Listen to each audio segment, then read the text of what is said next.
This is a quick 30-minute workout that you can do, and it's perfect. It works every muscle. It gets you a nice little cardiovascular routine involved too. You're not going to be doing a lot of running, but you will feel your heart rate go up, and you will get a great workout out of this. Now, we're going to start with a plank. So Kelly's going to get into the plank position.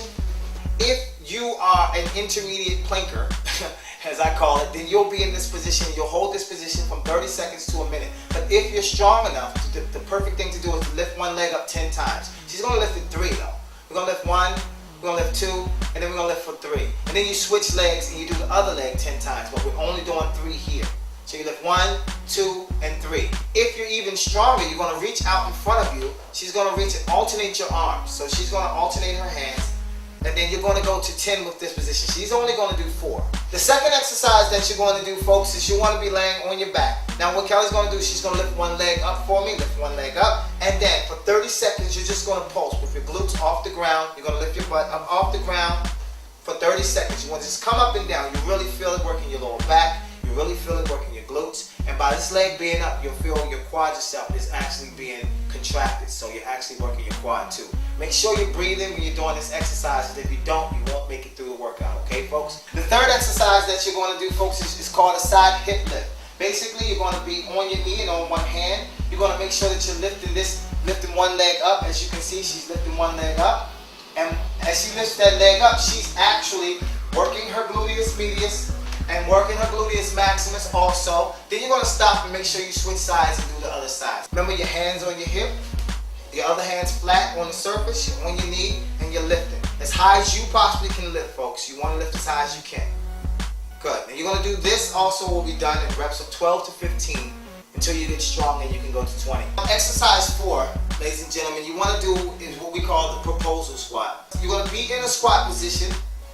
Make sure your foot is at 90 degrees. You never want your knee to pass your toe. If you notice your knee is not passing your toe. And you want to just step up and drive your knee up when you come up. You're going right back down to the squat position. You want to do this on 12 and reps of 12. This is a really good exercise to work your quadriceps. It actually works your flexibility. Your adductors in work.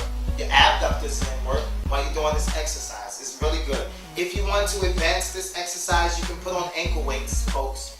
So if you put a little extra resistance, then it'll work a little harder. So you do it in reps of 12 to 15. Exercise 5, we're going to squat down into position. Make sure that you're on the balls of your feet the entire time. And you're coming up. When you come up to the top, make sure you're squeezing your glutes together. She's going to squat down into position.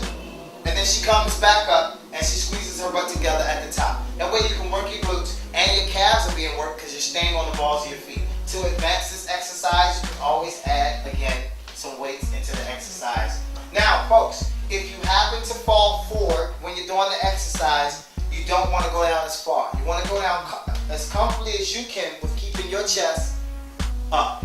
Exercise 6, folks, I like to put abs in between exercises. Most people, when they work out, they'll do abs at the end of a workout. So what you want to do is to get more abdominal work in, is you want to slip an abdominal exercise in the middle. It's a smart thing to do, and then do it again at the end. What Kelly's going to do is, I call this scissors. You make sure you put one toe on the back of one heel here, and she's going to reach for her toes. So she's reaching for her toes. If you can't reach your toes, because most people cannot reach their toes, and that's okay. Just get as close as you can to your toes. If you have a shoestring hanging, reach for that. Make some go. If it's your shins, your knees, make sure you're reaching. So then you're going to switch legs, and you're going to do it again. This you'll be doing in reps of 12 to 15. 15 is really tough, and you'll really get tight abs. If you notice, she has really nice abs. After you do those in sets of 12, you want to start taps. She's going to sit up, cross your legs at the bottom, make sure your body is in shape of a V, and you're going to tap the ground from side to side, like she's doing, like so. If that's too easy, and it should be tough after you've done those scissors that we just did, but if you're more advanced and you need to add resistance, we always can throw in a little extra weight. What we're going to do is, we've done this in the glute exercise, plug. Again, she's squatting down, she's reaching out, and then she's going to kick back. If you notice, her back is in. You want to kick as high as you possibly can, working this glute, your butt muscle here. So she's kicking as high as she can until she feels it tighten up in there. That way you can get a nice derriere. You're going to work in the hamstrings a little bit, and then you're going to switch, and you do the other leg. In this exercise, you want to do it in reps of 12. If you don't have enough balance to stand in that position, as we said before, you can put your hands on your knees, and you can do the exercise with your hand on your knee and kick back. Okay, so for the next exercise, ground. Now, the thing is, for beginners, you just come up and down and you just lift your hips up and down. This is for beginners. If you're more advanced, you're going to take one hand, that hand goes in the air, your hips stay still, and then the hand comes up and down in front of you. This is going to work your core. It's a really good core exercise, and people don't understand the importance of core. But if you have a loose core and you work on your abs, you may just get some development in your abs, but you still can look loose. Remember, you're up and down with this exercise, doing reps of 20. But then if you're more advanced, you go to the arm. If the arm is too easy, some folks, you've been athletes in your prior days, and then you gain a little, so you might still have a strong core. You want to add a weight. I don't have a weight to get, but maybe 5 to 8 pounds, ladies. For the fellas, 10 to 12 pounds, depending on your strength. Next exercise is going to be for the hamstrings, and it's also going to work on your stability. A lot of times people walking down the street and then they bobble. You ladies, you're wearing heels and you're falling over and stuff. This is going to work on the stabilization in your ankles, and it's going to make you look good in your lower legs. If you got cankles, this is the remedy. It's called a Romanian deadlift. It's become a fad in America. Thanks, Romania. Hallelujah. Okay, she's going to do the Romanian deadlift. Single leg Romanian deadlift. This is the advanced version. When you're coming back up, you're going to kick your leg back out. If you want to downgrade the Romanian deadlift, you don't move your leg at all. So you just go straight down without moving the free leg, okay? That's the downgrade of the leg, of the single Romanian deadlift. If you want to upgrade it and you feel like a superstar, then you add yourself a little bit of weight into the situation. And then you're going to go down and up with this weight. So she's going to come down with the weight, and then she's going to come back into position. You can hop too. She wants, Kelly gets you. Try to get her a boo. No, you can hop. you can definitely hop with it too. This is the next exercise. Now this is really good if you want to work your adductors, which is your inner thighs, ladies. And if you ever had problems in your inner thighs, this is a really good exercise for that. So she's going to step out to the side. She steps out, she squats down. It's really good for the glutes too. The reason she's reaching is because she wants to stretch these muscles out here. So she's reaching out to the side. It also works your obliques, so you can take a little bit of that side pudge off if you're having side pudge issues, ladies, and gentlemen also. And if you're trying to look good in your wedding dress, this is a good exercise. She's going to switch sides. You want to do 12 to 15 of both of these exercises I just showed you.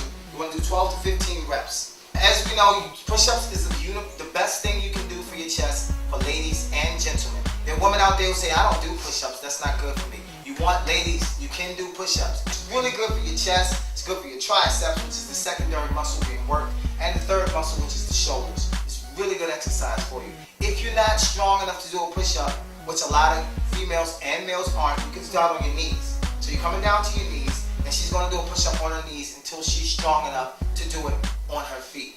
If you are really strong in the push-ups, she's going to get on her feet and she's going to reach for the sky. So she's going to do a push-up, she's going to turn and reach. Now this is a more advanced push-up, and we call them sky reaches. So she's reaching for the sky now. So now she's working her core as well as her chest. You have to be really strong to do this push-up exercise here. Important to most ladies and gentlemen is to have nice triceps. Your triceps are here. They're called triceps because there's 3 muscles back there. Just like your biceps, 2 muscles, and your quadricep is 4 muscles. I always try to teach you guys something. She has her legs straight. If you're not strong enough to straighten your legs, you can bend your legs, and you can do them that way, which will take a lot of pressure off of your arms, so therefore you can kind of gauge the exercise. If you're extra strong, you come back to the straight position, and she's going to do it on one leg, and then squat down and up, which is really tough exercise to do. So for the fellas, if you want to execute it and you have strong triceps, this is a great exercise for you to do. For the last piece of the puzzle, folks, you want to do back and you want to do shoulders. She's going to do a double arm back row with these weights here. If you have something in your home that you can just fall over, or at your hotel, then it'll be really good to do back. She's really working her lats, she's working her rhomboids, and it's really good exercise. It's a secondary shoulder exercise. If you don't have something you can roll over, she's going to come up with one weight. She's going to be on one hand and knee. You can come close and really get it, or zoom in if you can. And then she's going to do a row, which is just a single arm row. She's working the same muscles, but she's just doing it on a single arm action. Make sure your back is turned off to the side. Make sure that your back, folks, this is very important when you're doing this exercise, because I've seen a lot of people do it wrong, and they hunch their back. Make sure you have a dip in your back. So you want to have your shoulders up and your butt up, and the middle of your back is going to come down. And she's going to row, and she's working those same muscles. But if you don't have your back up, then you're going to have some which is a shoulder exercise. She's gonna take both dumbbells. You can sit down in your home chair, and the chair at the hotel or the bed, you have your little dumbbells with you. Or if you don't have dumbbells, she's gonna just press up to the sky. If you don't have dumbbells to do this shoulder press exercise, you can always use a band. Go to your local Models, buy a band, put it in your bag, take it with you, and you can actually stand on the band and do that same press exercise, and it'll work just as well. So that's all, folks. That's all we're going to do for now. That's the perfect travel workout. So if you want to get a good travel workout in, that's what you want to do. I'm thanking Kelly for coming out and doing this. Thanking COE for working the camera as usual. Thanking me for y'all subscribe to the YouTube channel. I really appreciate it. If you find something entertaining or helpful, make sure you subscribe. And I'll see you on the next one. We're going to do maybe some abs. Well, she's going to do some abs. I'm not going to do any abs. She doesn't talk. She's mute. Not mute. Oh, okay. There you go. She does talk. Okay, so you know she does talk. She don't want your number. I'm just playing. I might. She might want you. Yeah. But you gotta send a picture in, and me and COE gotta approve of it. Exactly. And if we approve, then it's talk. Okay, we're done. We out. She's kicking back. She's falling on the floor. I'm kicking her.